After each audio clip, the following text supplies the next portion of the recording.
Welcome back, everyone, to more Shadowgate. Let's continue forth. Alright, so let's start off with a death. Lightning lights up the countryside as you stand on a lookout point. God dang these frickin' torches. Shut up!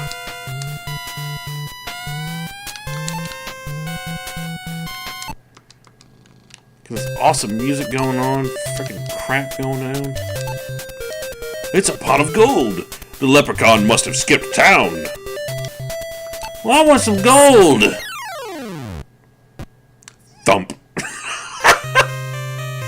As you move the pot, you realize that you have fallen for the oldest trick in the book. You suddenly find yourself knee-deep in the moat.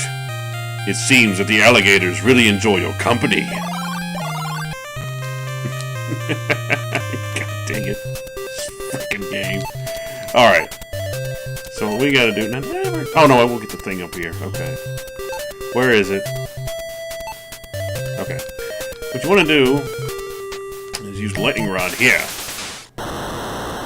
Suddenly the sky seems to be on fire as a bolt of pure lightning strikes the rod. You are startled to see a skeletal hand rise from a hole that has formed at your feet. Look at this guy. It's a wand of sorts. Carved in the side of the wand is a small picture of a serpent. Although the hand is skeletal, it holds the wand rather tightly. Hey, give me that. The wand is in hand. As you take the wand from the skeletal hand, it begins to descend. The hole then closes up as if it had never been. Boink! Alright. Move over here. Okay. Go down. Go down. Go down. Go ahead so I don't have to listen to that bull crap. Alright. The canvas pouch looks to be quite large. Close inspection reveals some druidic script on it. The sky foretells the coming of a great storm. Alright, so we're not going to take the bag, we're just going to open it. Hey, look at there, we got some gold coins. We can pay that troll if we need to. Which is where we're going to head next. And the big coin. Alright, well, we need to get out of here. Alright. Time to move in reverse. It's a balcony. Passageway with 2 arches. We're going all the way back, fellas. A sharp, cold wind whips up over the ledge of the deep, dark chasm. I ain't worried about that. Alright, let's go down here. There's a lot of rooms you really just can't get to. Alright, so back to this area. We need to use bottle 2 on ourselves. You drink the liquid and immediately begin to rise in the air. So what we can do now is move across this bridge. A giant snake confronts you in this small cave. It's a giant snake. It doesn't move. Perhaps it's getting ready to strike. You wait for the creature to kill you, but it still has yet to move. Upon closer inspection, you laugh at your foolishness. It is only a statue. Alright, so what we gotta do here is move all the way back up. Oh, wait, where is it? Oh, that's right. Let's look at this big coin. This kind of thing. It's a large gold coin with a well engraved on it. This coin has a mark on it that looks like a human skull. Alright, so we're going to use the wand because it has the picture of a serpent on it, on the snake. The snake begins to shake and shudder. Is it just your eyes, or is it shrinking? Boink! The serpent statue begins to change. It grows smaller and smaller. It dematerializes and forms anew as a staff of tremendous beauty. Druidic script winds its way around this staff. You can feel power emanating from it. The staff is in hand. Hey, Speedy, behave.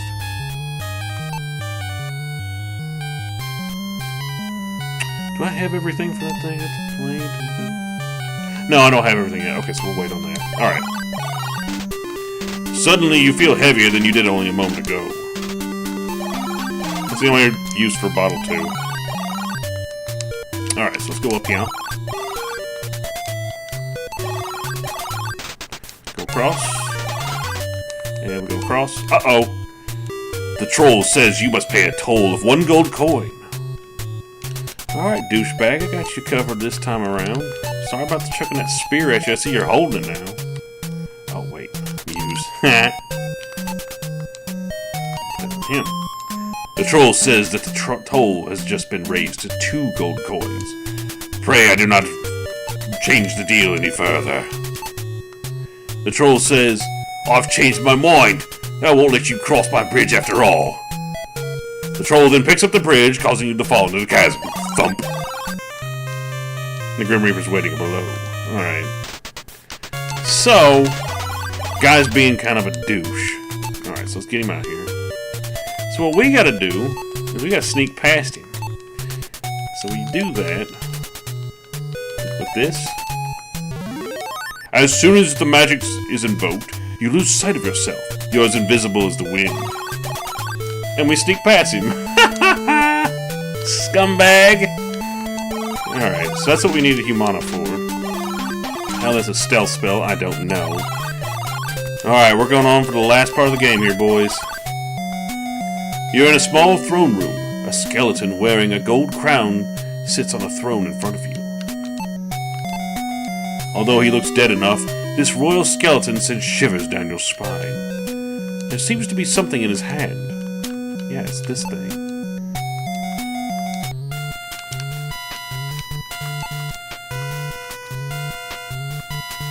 God, would you shut up, you worthless frickin' music. Torch is lit. Alright, well, let's look around this room a little more. In the center of the pillar is the carving of a sword. Sir Dugan's royal seal is carved on the stone pillar in vivid colors. Let me see if I can take some of this crap. Can I take his halberd? Nope. Can I take his crown? I wonder.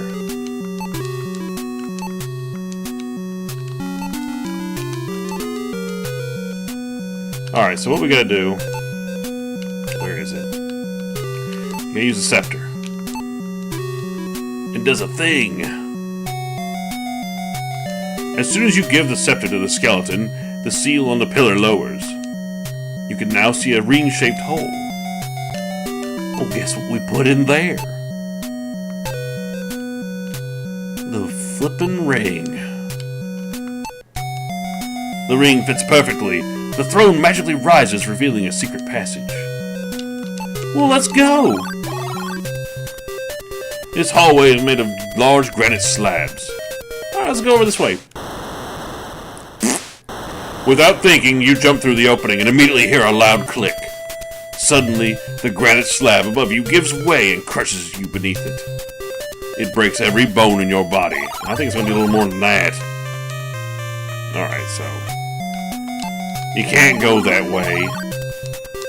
But what we can do is take all of the remaining torches in the game. I don't know why you need 4 torches for this part of the game, but hey, I ain't gonna complain. God, stop it. There we go. Now we're maxed out on torches. Let's move forward. On the opposite wall are a pair of stone beasts guarding a dark archway. This stone statue is some 3.5 feet tall and ugly as all heck. It's very cold to the touch. I'm able to touch that mess. Suddenly, the beasts begin to shudder and their eyes begin to glow red. The gargoyles, angered at your presence, spring from their frozen state and rip you to pieces. There's not enough left of you to even feed the birds. Yeah, every freaking room from here on out is gonna kill you. Alright, so what you gotta do here? If you wanna go anywhere, you gotta use Illumina. Illumina! Suddenly the cavern is so bright that you have to shade your eyes. It takes a few moments to regain your senses from the Nova Burst. It seems the gargoyles were also affected and haven't yet recovered from the spell. Cheese it, boys! Crap, I don't want to go here yet. Actually, you know, well, yeah, we won't go here yet. I don't need to go here yet. Alright. So let's do this. You have to chant this every time you come to this freaking room. Quit!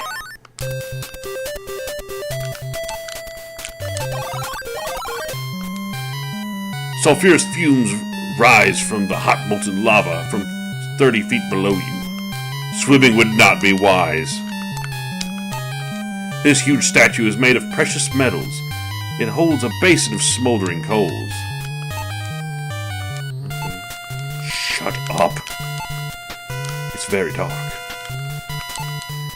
This dark red lava comes from the Earth's core. God, it's frickin' music. You know what? Screw it. I'll let you see what it does when the torch runs out. Wait a minute, what did it say? No, wait a minute. It's best you don't do that.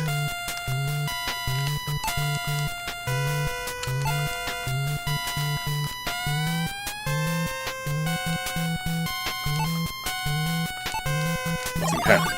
Okay. Your torch goes out with a fizzle. Even though I'm in a room full of lava, I can't see. With outstretched arms, you move slowly, looking for a light.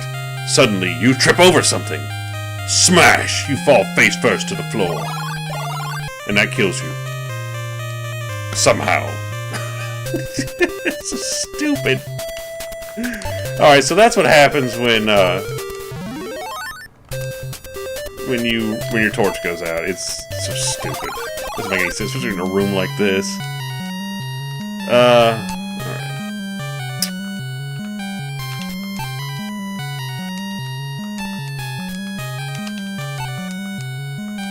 Oh, god dang, I didn't get to read it. We're gonna have to do it again. Oh, do this. Okay. So that sounded like a really funny one. Okay, let me see. Shouting a battle cry, you catapult yourself off from the platform. You are brave, warrior, but stupid. Your body explodes as you plunge into the lava. The game just flat out calls you stupid. I freaking love this game. Alright. Let me see. Is there something else I can do in here? Can I move in here? Okay. Same thing. Okay, enough fooling around that room.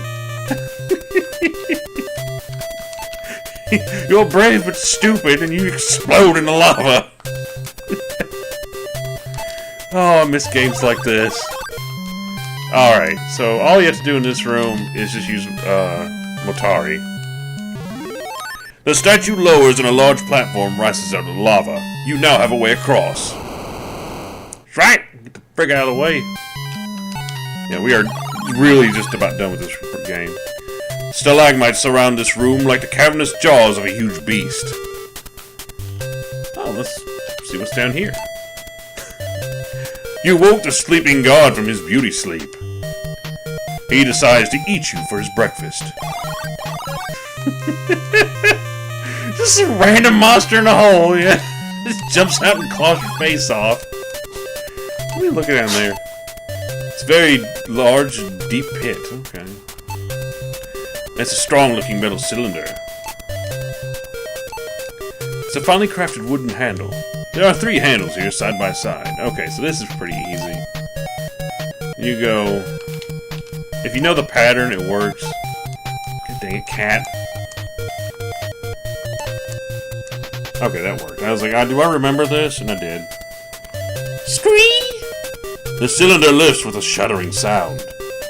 You're momentarily dazzled as the darkness is lit by a blinding flash.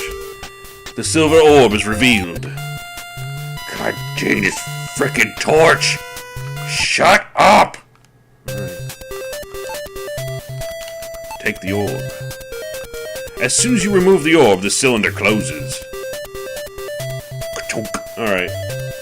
Take a look at this orb. Aha!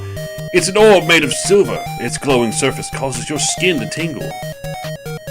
Alright, so we gotta do some stuff. We're gonna build a thing. Take the blade. That Bayou blade. Suddenly, lightning begins to flash in the room. Then the golden spike slides smoothly onto the staff and locks into place. Well, we'll take the orb and place it atop the staff. Light cascades through the room as the staff becomes a living entity. Power emanates from the staff.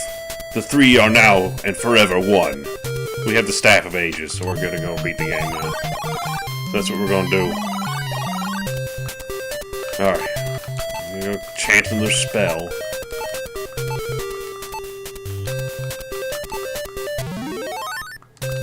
And also do another death. Okay, so the room on the left is nothing, it doesn't do anything. This fine well is made of both stone and mortar. This door is covered with dust and dirt. The wooden planks act as a cover for the well. Alright, so let's open the well. Let's see, look down. Alright, because I know it says like this door is locked or some crap. Yeah, you can't get down in that door. Let's go down. Thump. With a mighty leap, you jump headfirst into the well. On the way down, you see no water below. The well was deeper than you imagined. You were okay, so they repeated that statement. That's fine. Okay. Alright, I believe that's the last death. No, it's not the last one, but it's... We're getting there. Alright, so what you gonna do? We're gonna open up the well. We're gonna use a torch, because I don't want to hear frickin' music. Shut up, game. Dang it.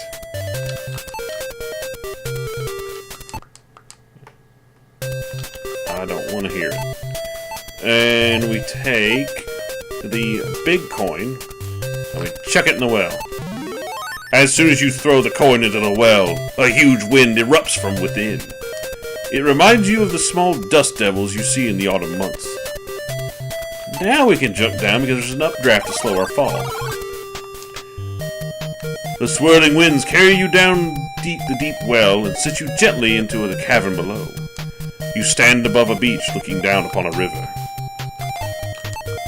The river's water is deep calm. It wouldn't surprise you if this is where the river stinks. It's a great gold gong. Its beauty is enhanced by the intricate stand that supports it. This mallet is made from what appears to be centaur hide. Yahoo! As soon as you jump, you find that you cannot escape the strong current of this river. Your cries for help are cut off as your lungs fill with water. And you die. God dang it. Alright, I think that's the last death. I do believe. So now what we can do is we're going to use this hammer. With the gong. After the gong sounds, a specter materializes right before your eyes. And the ghostly ferryman doesn't look friendly. You hear a faint voice ask for a fare. Screw you, buddy.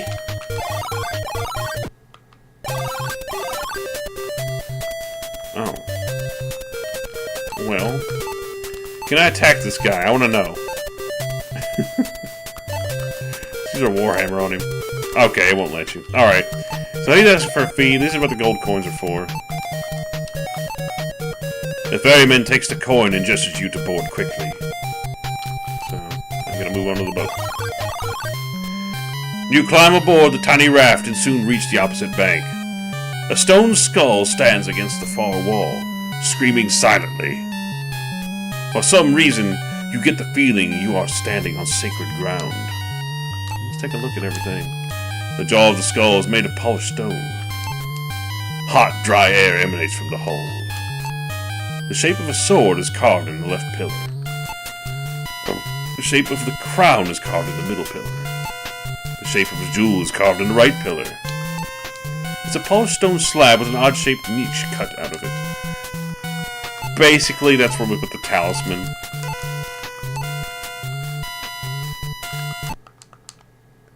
Alright, so. Ready for another death, everybody? So, basically, if you use the talisman here, pew pew pew! We get pew pewed. You have placed the bladed sun in the wrong hole. You did not heed the warnings, and now the Warlock Lord's defenses end your life. And I cannot read tonight. Alright. So, here we go. We're getting ready to beat this sucker. Ah! Okay, we gotta do this first. Put the talisman in where the sword is. The artifact, known as the Bladed Sun. See, Bladed Sun, Sword Sun, Talisman Sun, Blade Sun. Haha, get it? Is now secured in place. I actually just figured that out. Because I'm dumb. Alright, and now what we need to do, because the door hasn't opened. We toot our horn. We toot our own horn, and the sound of the horn echoes loudly in your ears. Suddenly, you hear the sound of grinding rock. The jaw of the skull begins to descend. Hot wind erupts from the mouth, creating the illusion that the stone skull is alive. So now, with a cat in my lap, we're gonna beat this sucker speedy. The cavern that you have entered is by far the largest your eyes have ever gazed upon. What are you doing over there? Good freaking... From the depths rises the most powerful creature that has ever existed, the Behemoth. Your stomach knots up as you stare at this new horror. The beast is indeed incredible. You wonder for a moment how you can defeat such a creature as this. Let's take a look around the room. Flame burns intensely within this brazier, as if the celebration of the Dark One's victory. Although his back is turned, you know beyond a shadow of a doubt that it's the Warlock Lord. It seems that his staff is controlling the creature, keeping it at bay. Your jaw drops and you stare in awed silence at the sight of the great Titan. Acid drips from his jaws and sizzles on the ledge below. Okay. Foul demon, thou shalt be killed by the swing of my mighty blade. Ow, you scumbag, that's cheating. The Warlock Lord feels your presence and knows that you are the seed that must be destroyed. Flame shoots forth from his staff and engulfs your body. You have failed. Okay. So yeah, you can't attack the Warlock, he just does that crap every time. Alright, so we're not watching this all again. This is the end of the game. We're gonna beat it right now. I got the weapon to take care of this idiot. Alright. Yep. So we got all our stuff, and all we have to do now is go... Kamehameha! Oh, come on. I was like trying to do a thing. You pray, as you raise the Staff of Ages, that it has the power that the prophets claimed. The staff pulsates with the power, and a beam of light explodes from it, striking the Behemoth. Ha! Take that! Oh, you got sucker! I'm gonna go down here and nom. I'll see you later. I'm gonna take a nap. Bye. The creature screams in agony, thrashing back and forth in great pain. In his rage, he grabs the Warlock Lord and descends into the depths forever. You can hear the Warlock Lord's screams fade into silence. Suddenly, it is very quiet. A beautiful light seems to fill the cavern. The morning sun. You say to yourself, it is over. Although exhausted, you lean on the Staff of Ages and begin your long journey home. Word of your historic quest has already reached the farthest parts of the land. You are triumphantly greeted as you enter the gates of the royal city of Stormhaven. Moments later, you are ushered into the royal palace where you are greeted by the king. I know what thou hast done, brave one. The world would be dark forever without thee. And that's the ending. That is Shadowgate. There's no credits, no nothing. You just get, as I am a descendant of kings, I get to be congratulated by a king. Oh. You are bestowed a kingdom to rule and the king's fair daughter's hand. As you leave the throne room, you know that although this quest is over, others await. After all, the bards will need new legends to sing of, and new tales to tell. I don't remember all this. The first stories end. Okay, well, I thought there was less than that, actually. Okay. Because last time I did this, it did not tell me that I had anything else other than the first couple of quotes. And he's like, hey, I'm happy for you. And it's like, that's it. But that is Shadowgate. This is one of the coolest games on the NES. And I love the dialogue, and I love the quotes, the death scenes. I mean, the death scenes aren't great, but the descriptions are so detailed. It's so funny. It's like your entire body's been crushed, and the thump noise when you fall down a well is hilarious. Alright, guys. Well, I figured I'd do this one quick because I've had a busy couple of weeks, and I was like, I just need to crank out something that's going to be fun, I can narrate and have fun with, and I know everyone else is going to have fun watching me play, and it'll be quick. So, until next time, everyone, I don't know what I'm doing next, so just stay tuned. I'll pick something. I got a couple days to figure this out while I get these uploaded, and we'll see what's going on. Later, everyone, and thank you for watching. Take it easy.